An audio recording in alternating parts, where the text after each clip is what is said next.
Darren Samuelson of Politico released an article today investigating a variable that could impact the upcoming Democratic primaries throughout the rest of March. It's one that hasn't gotten a lot of talk yet. I'm interested in whether Cenk thinks that it could be important, and that is spring break, because a lot of students aren't going to be in the states where Bernie Sanders needs them to be to vote for him in these contests.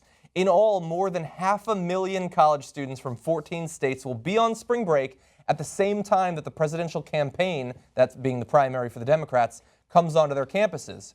The Ohio State University, Michigan State, University of South Florida, University of Maine, University of Hawaii, Boise State are all on break when voting rolls around. Now, that doesn't mean that it's impossible for these students to vote for him. Many students will not go on spring break. I went through 5 years of undergrad, never once went on spring break. So maybe there's some poor sad sacks like me in these states as well. But I do have some examples of how even when you stay on some of these campuses, it might be very difficult for you to vote, to do absentee voting, to do early voting perhaps. In Idaho, to give you an example of how many colleges this could affect, the March 22nd Democratic caucuses coincide with vacations for students at Boise State, Idaho State, and the colleges of Idaho, Southern Idaho, and Western Idaho. By my calculations, that's 99% of all the people that live in Idaho. It sounds like where Rumsfeld thought Saddam Hussein was hiding the weapons of mass destruction. Yeah. In north of Idaho, south of Idaho, west of Idaho, and east of Idaho. Yeah, it's like the witches that live in each of those regions can't vote for Bernie. And there, by the way, absentee voting you can't do it. There's just no absentee voting. So that's wonderful.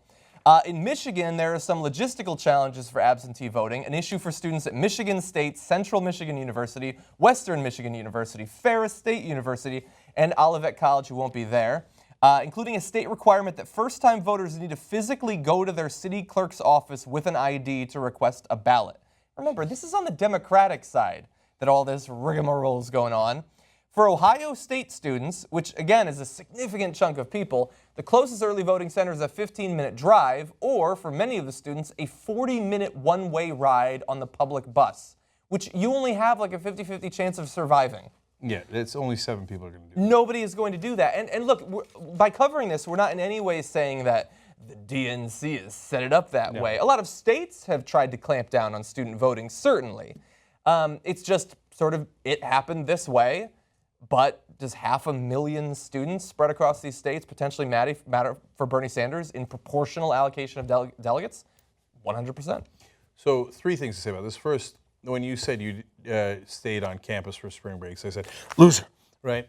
In reality, I went to 2 spring breaks to Key West, only to realize in the second one that it was a more popular gay destination for spring break. That's how clever I am. Okay. Yeah, you realized it on the second. You knew you liked it on the first, but you knew why on the second. I want to dispel the notion that I didn't know what I was doing. These guys are all so happy. Okay. And then I would have been exactly the kind of student who would have stayed on campus to vote, right? Exactly. Yeah, So, I would have been. I was in student now, movement. but there weren't a lot of us, and so boy, did Bernie Sanders catch 2 bad breaks here. The early states, Super Tuesday, South Carolina, were packed with states that Hillary Clinton wound up having an advantage in. Again, not planned by the DNC. They had no idea Hillary Clinton was going to do better. These states, the order of the states was picked a million years ago, having nothing to do with the 2 candidates in this race right now.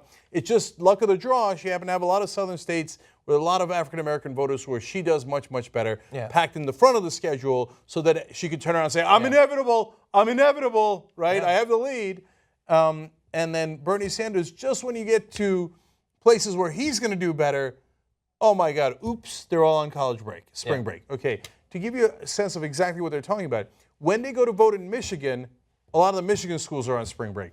Then they move to Florida, which is a week later, and the Florida schools are on spring break at that time. Yeah. So, Bernie's just chasing that college tail and never quite reaching it. Well, now that sounds more like me when I was in college. Okay, so is it going to make a difference? I don't know. Okay. We don't know. So here are the 2 sides of it. One, logically, as John said, that's 500,000 people that are far more likely to vote for Bernie Sanders in overwhelming numbers, like 85 to 90% more likely in that demographic to vote for Bernie Sanders.